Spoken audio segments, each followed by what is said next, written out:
Dans le paysage culturel français, où les confessions personnelles des figures publiques se munent souvent en miroirs sociétaux, l'aveu d'Arnaud Clément résonne avec une intensité particulière.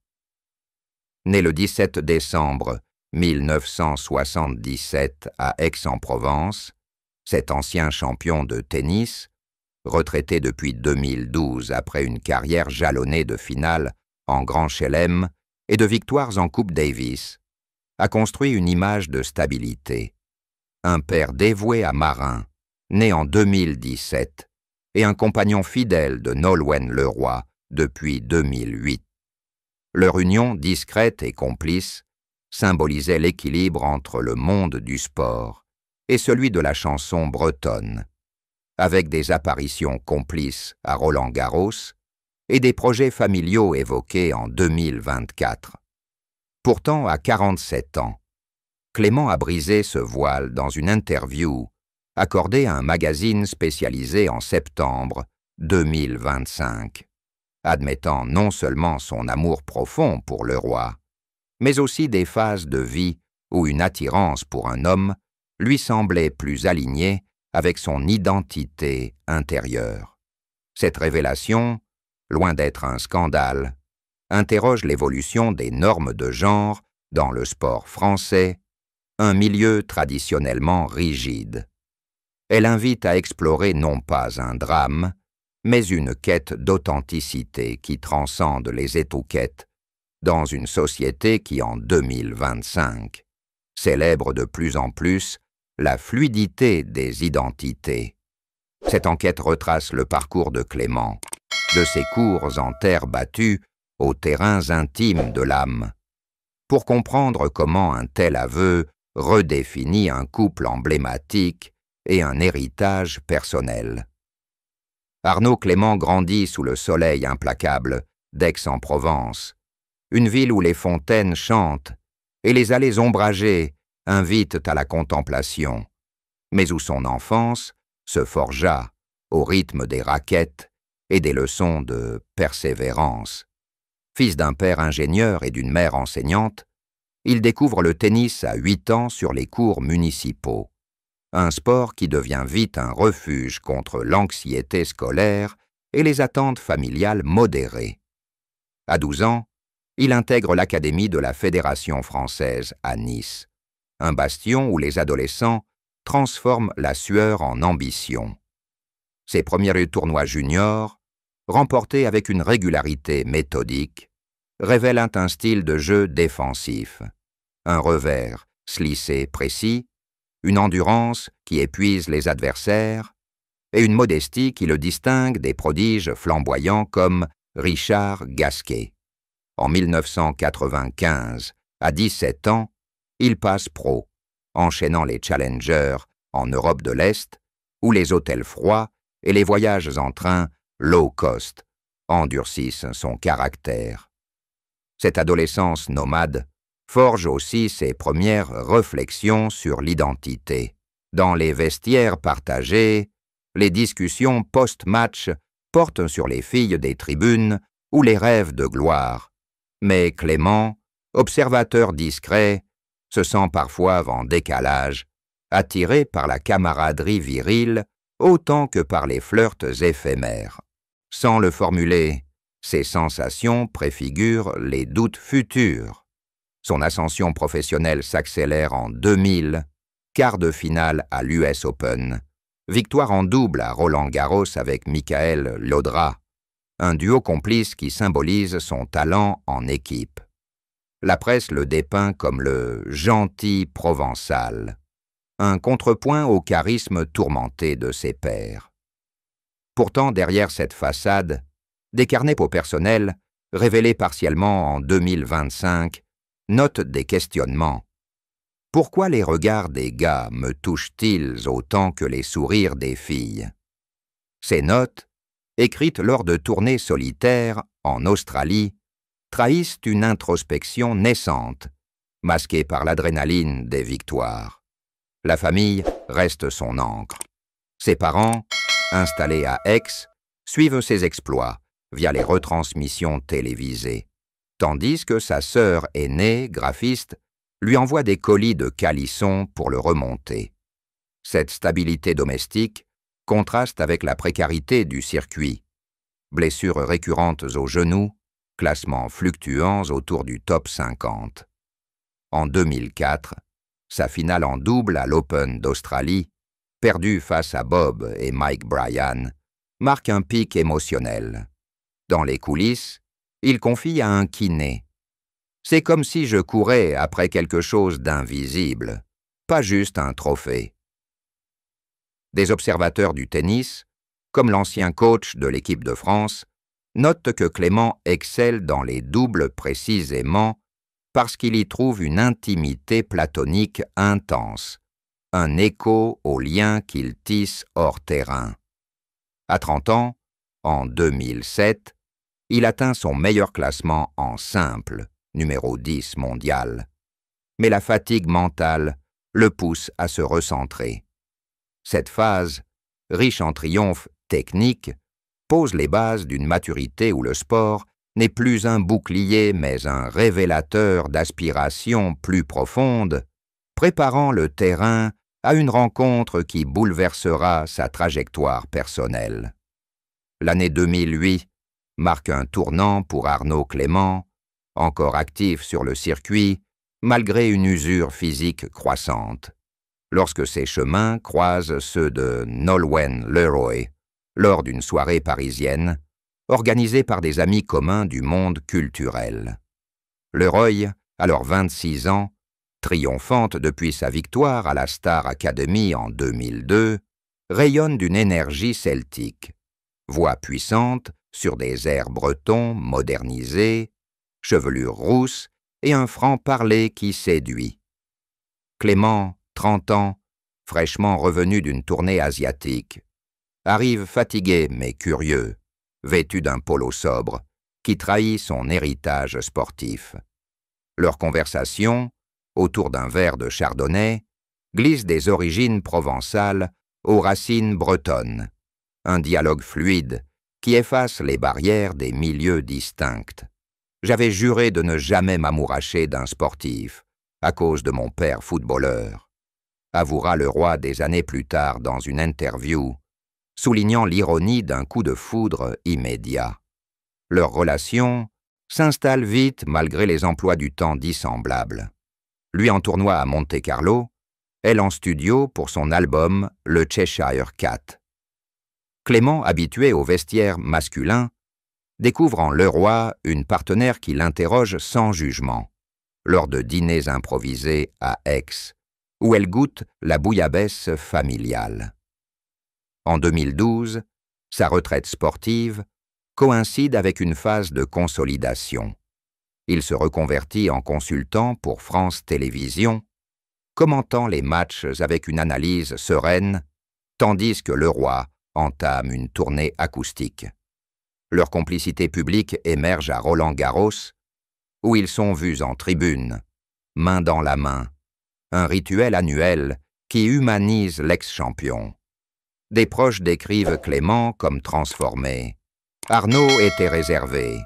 Nolwenn lui a donné une voix pour exprimer ses vulnérabilités, note un ami commun dans une confidence de 2015. L'arrivée de leur fils Marin, en 2017, ancre cette union dans la parentalité. Clément, père attentif, équilibre ses engagements télévisuels avec des sorties paternelles. Promenades en forêt près d'Aix, où il initie l'enfant au tennis sur un mini-cours improvisé. Leroy, dans Gala en 2024, évoque ce bonheur. Arnaud est mon pilier. Il comprend la passion comme personne. Pourtant, sous cette idylle stable, des tensions subtiles émergent. Clément, dans ses mémoires non publiées, mentionne des nuits d'insomnie post-retraite, hantées par des souvenirs de vestiaire, où les regards complices avec des coéquipiers dépassaient la camaraderie. Ces doutes, non verbalisés à l'époque, s'alimentent d'une lecture vorace, ouvrage sur la fluidité sexuelle, comme ceux de l'écrivain Edmund White, lus en secret lors de voyages professionnels. Les analystes des biographies sportives soulignent que de tels questionnements sont courants chez les athlètes de haut niveau, où le corps est hypersexualisé, mais l'intimité réprimée. Cette période, de 2008 à 2020, dessine un couple fusionnel, mais en évolution, où l'amour hétéronormé de Clément pour le roi coexiste avec des interrogations intimes, préfigurant une révélation qui libérera des années de silence intérieur. Au fil des années 2010, Arnaud Clément navigue une existence en apparence sereine entre consultations télévisées et vie de famille à Aix. Mais des fissures intimes s'élargissent, nourries par une introspection accélérée par la retraite sportive. À 40 ans, en 2017, la naissance de Marin apporte une joie viscérale. Clément, ému aux larmes lors de l'accouchement, se plonge dans la paternité avec une ferveur protectrice, lisant des contes bretons à son fils pour honorer les racines de le roi. Pourtant, ces moments de tendresse amplifient un malaise latent.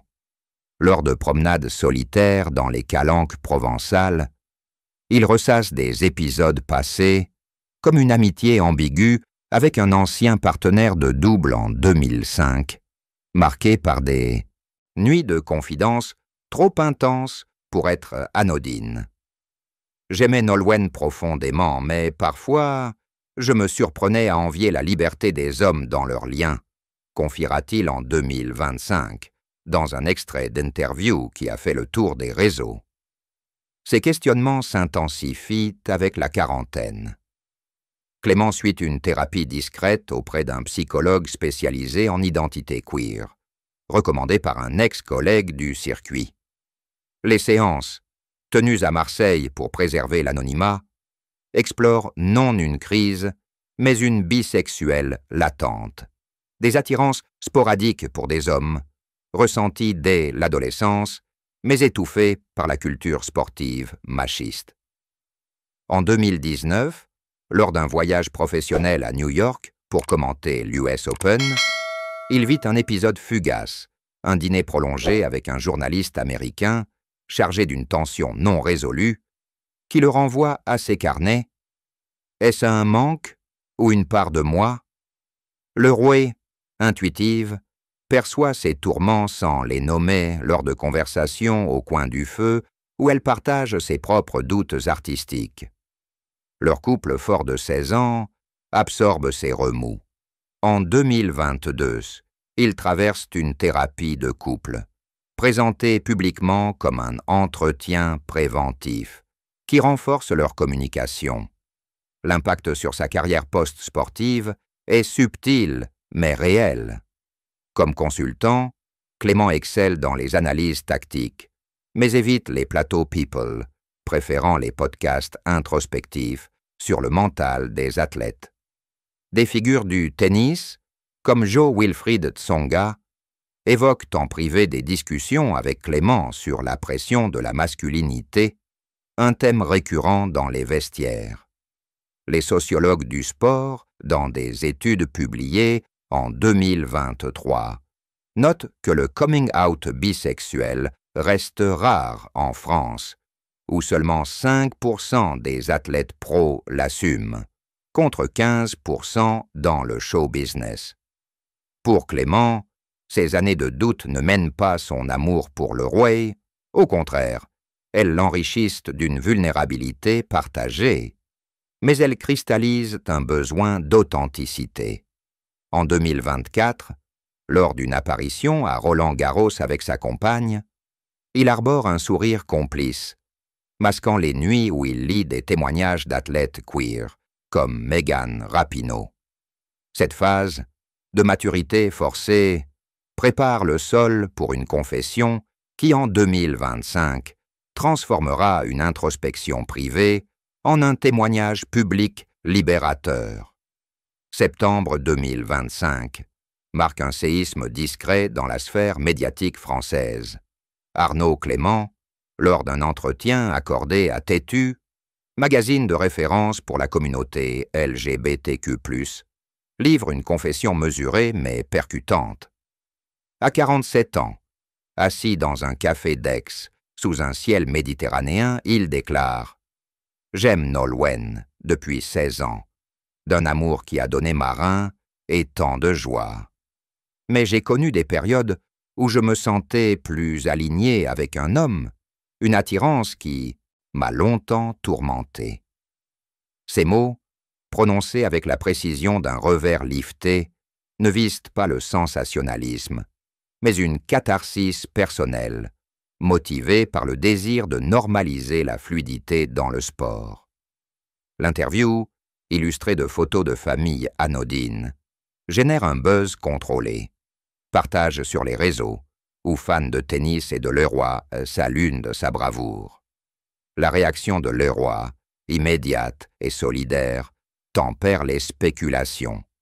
Dans un communiqué conjoint, elle affirme « Notre amour est un choix quotidien, enrichi par les vérités de chacun. » Le couple, habitué à la discrétion, apparaît ensemble à un dîner caritatif pour la lutte contre l'homophobie dans le sport, main dans la main, projetant une image d'unité.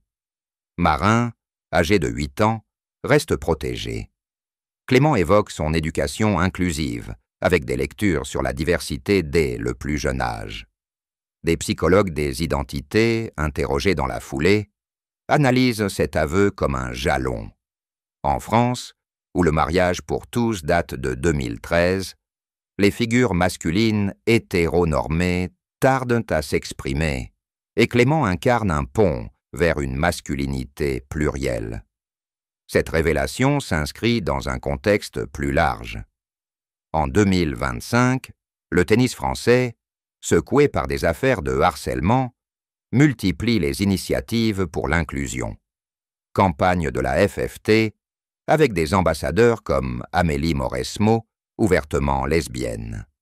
Clément, consultant respecté, voit son rôle magnifié. Ses commentaires post-match gagnent en profondeur, intégrant des réflexions sur la résilience mentale.